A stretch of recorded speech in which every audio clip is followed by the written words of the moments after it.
Hello, welcome to Endor Model Railway. In December 2021, as soon as they were announced, I pre-ordered a Dapol Class 221 Super Voyager, and a bit more than 3 years later it's finally here. As I've come to expect of all manufacturers these days, at first impression the model looks great, and certainly looks like a Super Voyager. As usual, I first had a quick scan of the instructions for anything important. That didn't take too long, because there are very few instructions.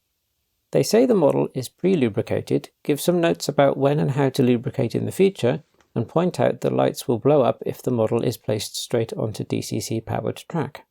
I don't think these models were offered with factory-fitted DCC, and I don't remember if there was an option to pay for it to be done by Rails of Sheffield when I switched my pre-order to them when Hatton's closed. Either way, this one is DCC ready. I always prefer to run a DCC ready locomotive on DC before doing anything else with it, to prove whether or not all is well straight out of the box, so I switched the layout over to DC control. I was also keen to see how freely the non-motorised vehicles roll. Quite a few other Dapol items of rolling stock I own have been terrible on this front, but almost all of the wheels on this Voyager rotate freely and the vehicles roll along the track reasonably well. Unusually there's no mention of running in the motorised carriage, but I've become unconvinced about running in regimes anyway. I don't think I've ever known a locomotive I've bought to behave differently after running in. Technically, my Dapol A4 Mallard did, but that one needs running in almost every time I use it. In my experience, if a loco has problems out of the box, the problems remain after running in, and if it's going to run well, it runs well straight away. Here is its very first run, where it's on DC and I put it up to about 50% power. It pulled away nice and smoothly and fairly quietly. It performed similarly the other way, just slightly noisier in reverse. I also tried some slow-speed crawling, which it managed very well.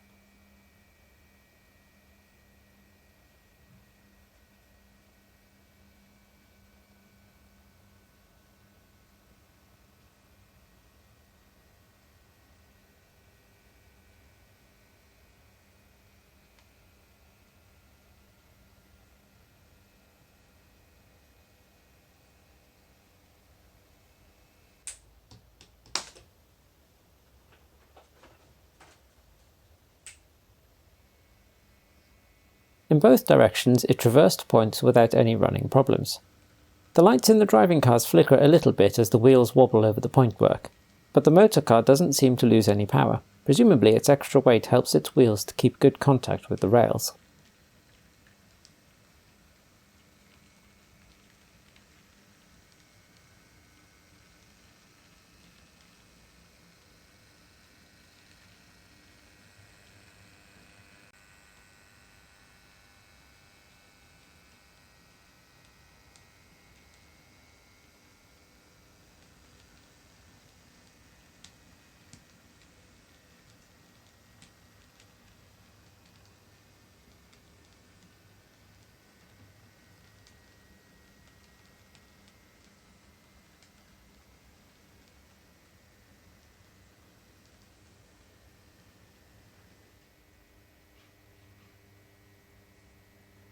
Overall it ran very well on DC, but on quite a few occasions it did seem to struggle on curves, slowing down noticeably when going round them.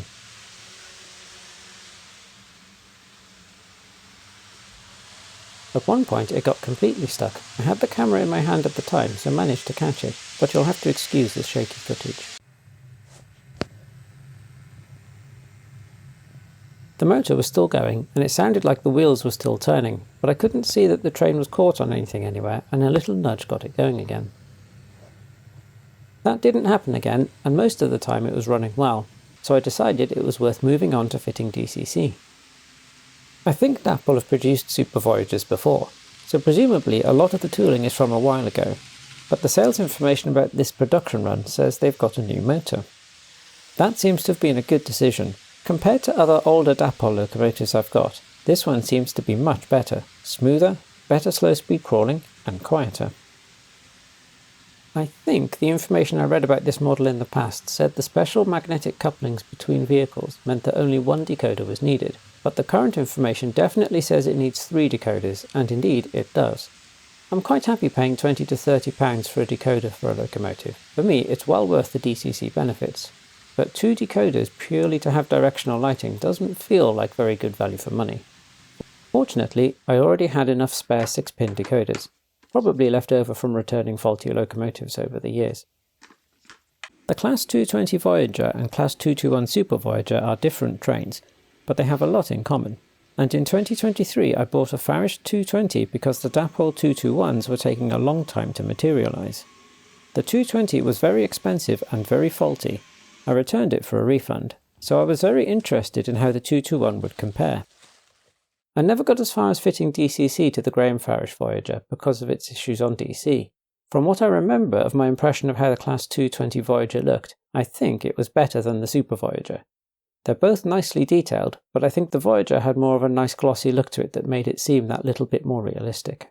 But that doesn't come across in the photos or videos that I've got of it, so either the camera doesn't capture that, or I'm not remembering accurately. Either way, there's not much in it. Both look fantastic. But on all other counts, I think this Dapol model blows that Graham Farish one out of the water. It runs more quietly, faster, it's a breeze rather than a massive battle to couple the vehicles together, the carriages roll freely rather than dragging, and it's a lot less expensive. The January 2025 release price of this DCC-ready 5-car Super Voyager is £214, whereas the 4-car DCC-ready Voyager in May 2023 costs £340.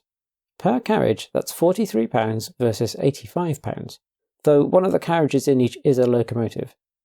Either way, the Graham Farish Voyager was dysfunctional and very overpriced. Looking at it on Rails of Sheffield at the end of January 2025, it's being sold for £260, so that's now £43 versus £65 per carriage.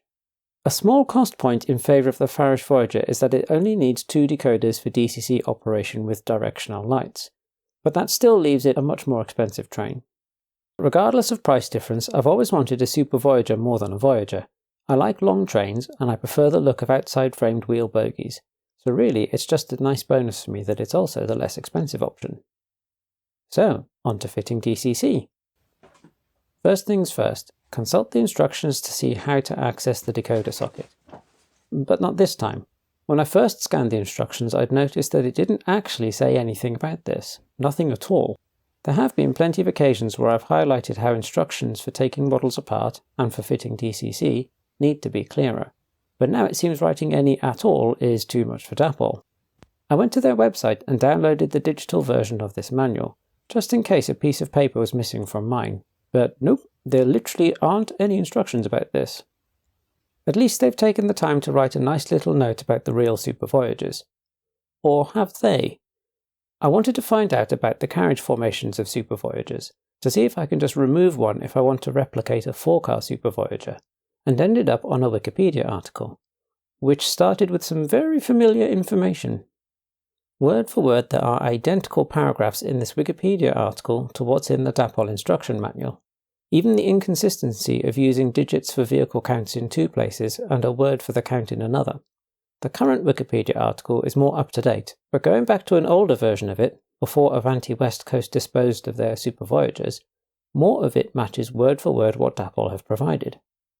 There's a long history of the article on Wikipedia, from far before this batch of Dapol models was announced, and its opening description has stayed pretty consistent, so it looks an awful lot like Dapol have just copy and pasted bits from it. This deepens my impression that they just can't be bothered to be professional with documentation. Right then, a journey into the unknown it is. Most other models I've got need their bodies to be flexed away from the chassis to release little clips. I had a look for screws first, and there are some there, but they look like they might be for the couplers. I wasn't too sure, so tried pulling the wheels off to get a better look.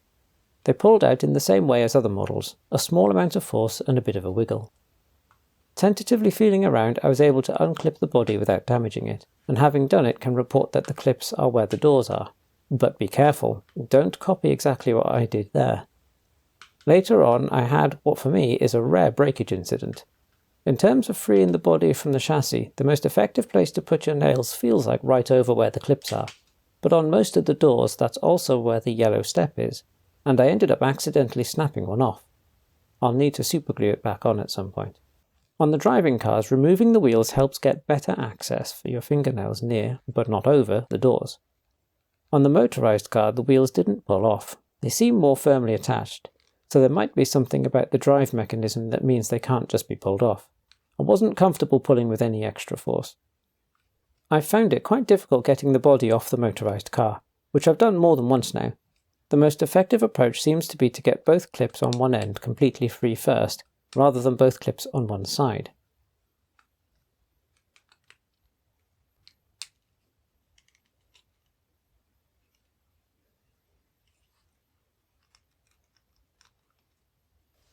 The pins on all the DCC blanking plates are numbered, but I didn't notice anything to indicate socket pin numbers, so I just put the blanking plates down in the orientation I'd got them out from the sockets. I've used Dapol Imperium decoders in most of my locomotives, unless sales information has said something else is needed to fit the space, so knew there'd be no indication of pin numbers on the decoder.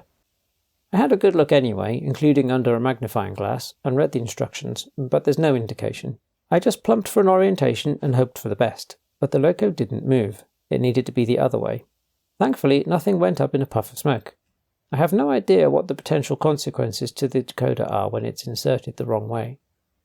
The decoder is an Imperium 4 and it's a squeeze to get it in. A smaller one would be better. I also had Imperium 5 decoders, which it turns out are smaller. They also have no indication of pin numbers. I tried one of those in the motorised carriage, but nothing happened, whichever way around the decoder was, so I got another locomotive and tried it in that. I still didn't know which way around it should go, but it didn't work either way in that loco. I spent quite a while doing various things with decoder swaps, and the upshot is that things worked fine with both of my Imperium 4 decoders, either in the motorised car or in the driving cars, and neither of my Imperium 5 decoders seemed to work properly. Potentially putting them in the wrong way around to start with broke them, but if so, it happened without any signs. Something I did notice is that if the decoder is inserted into the driving cars the wrong way around, it results in the lights being connected directly to track power. Both the red and white lights come on at the same time. That means they're getting a higher voltage than they're designed for. In the case of my Prodigy Express system, 13.1 volts rather than their maximum 12 volts. But fortunately it seems they're able to survive brief incidents like that. Given that everything works fine with the Imperium 4 decoders, I think it's most likely the Imperium 5 decoders that are faulty. I think it indicates everything is okay with the train itself. Fitting the bodies back on is a bit easier than getting them off, but not much. The sides of the body need to be flexed away enough to let the chassis clips back in. I think just trying to push them in could snap them.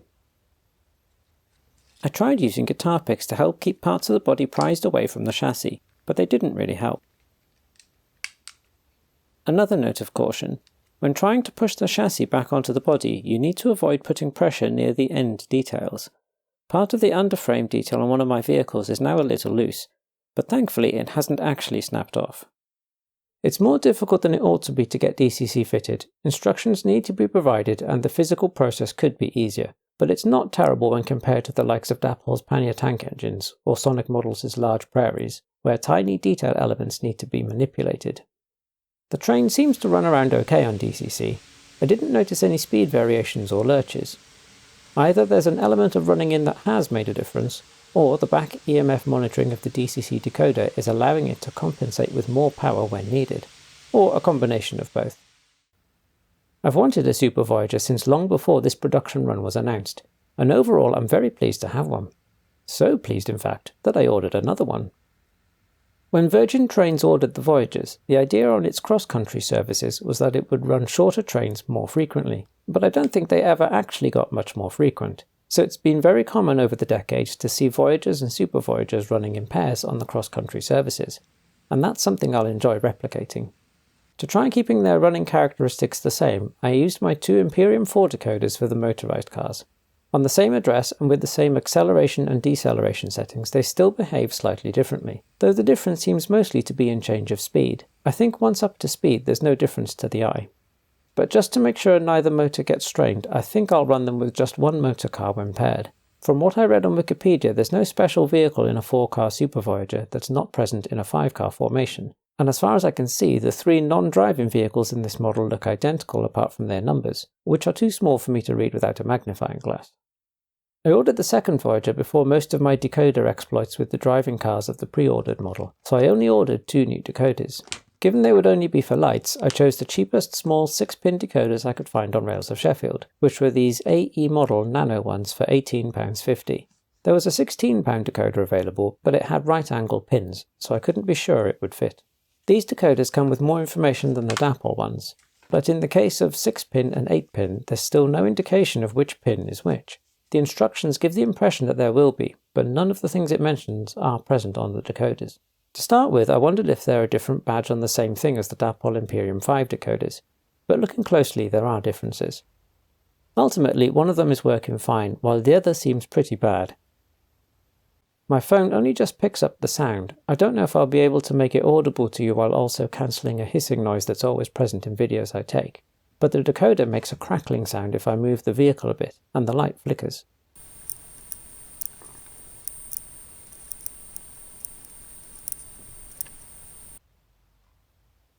It also tends not to respond to DCC commands.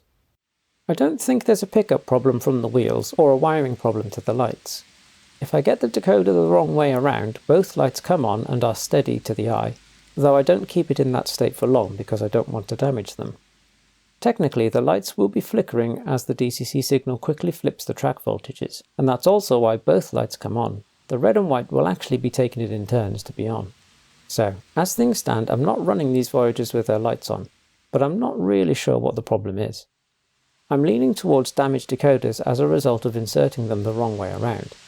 One potential solution is to find some decoders that actually say which pins are which, but at likely £30 each I'm not keen on that, so instead these Voyagers will be the first target use of my project to make some homemade decoders. I won't need to worry about motor control, just decoding the DCC signal and acting on instructions about direction and lights on the relevant address, so it's the most simple but still useful application. There's also plenty of space inside the body. In terms of general look, I intend to lightly weather these at some point.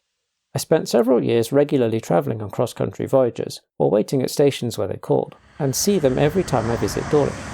If I'd been asked what colour roof they have, I'd have said dark grey, because they're very rarely clean enough to see much of their actual colour. Likewise, I've never seen the underframe parts look pristine. They usually look some kind of brown rather than black. The cab and sides are often pretty clean though, so I'll leave those pristine. It's great now to have the option of Voyagers running around Endor, and as it happens my children have been looking forward to a Voyager for as long as I have, and can control one each at the same time now. That might help reduce arguments. I'll make another much shorter and more focused video about getting into these models to fit decoders. If you've watched this one this far, you can ignore that one when it comes out. I'm intending for it to be one that people find if they specifically search for that information, and it'll just have recycled clips from this one.